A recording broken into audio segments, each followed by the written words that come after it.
Hello everyone, welcome to cooking ગૌશ YouTube channel. તો આજે હું તમારી સાથે શેર કરીશ કોથમીરનું શરબત બનાવવાની રેસીપી। આ કોથમીરનું શરબત પીવામાં ખૂબ જ ટેસ્ટી લાગે છે, તેની સાથે જ તેના હેલ્થ બેનિફિટ્સ પણ એટલા જ છે। ઉનાળામાં સ્પેશિયલી વજન ઘટાડવા અને પેટની ચરબી ઉતારવા માટે આ શરબતનો ઉપયોગ થતો હોય છે। તો જો તમારે પણ ઉનાળામાં આ શરબતથી વજન ઉતારવું હોય તો આ વિડીયો એન્ડ સુધી જરૂરથી જોજો। કોથમીરનું શરબત બનાવવા માટે આપણે આ રીતે ફ્રેશ કોથમીર લઈશું અને આ રીતે તેને ડાળીઓથી અલગ કરી લઈશું।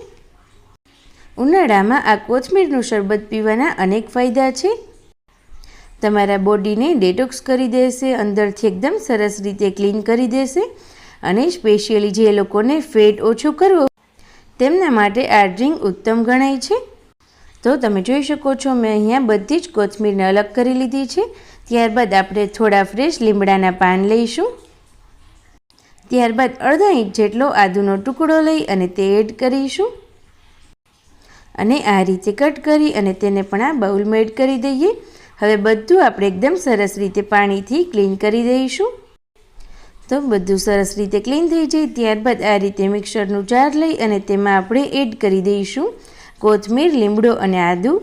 ત્યારબાદ થોડું પાણી એડ કરી અને આપણે તેને એકદમ સરસ રીતે ક્રશ કરી દઈશું। તો તમે જોઈ શકો છો એકદમ સરસ રીતે બધું ક્રશ થઈ ગયું છે। તો ફરી વખત આ રીતે એક બાઉલ લઈ અને ગરણી વડે આપણે તેને ગાળી લઈશું। ત્યારબાદ તમે જોઈ શકો છો એવી રીતે અડધું લીંબુ નીચોવી દઈશું। હું અહીંયા 2 ગ્લાસનું માપ રાખીને કરી રહી છું।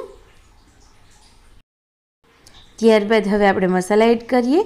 અડધી ચમચી જેટલો શેકેલા જીરાનો પાવડર એડ કરીશું, ચપટી જેટલું સંચર એડ કરીશું અને બધું એકદમ સરસ રીતે મિક્સ કરી દઈએ।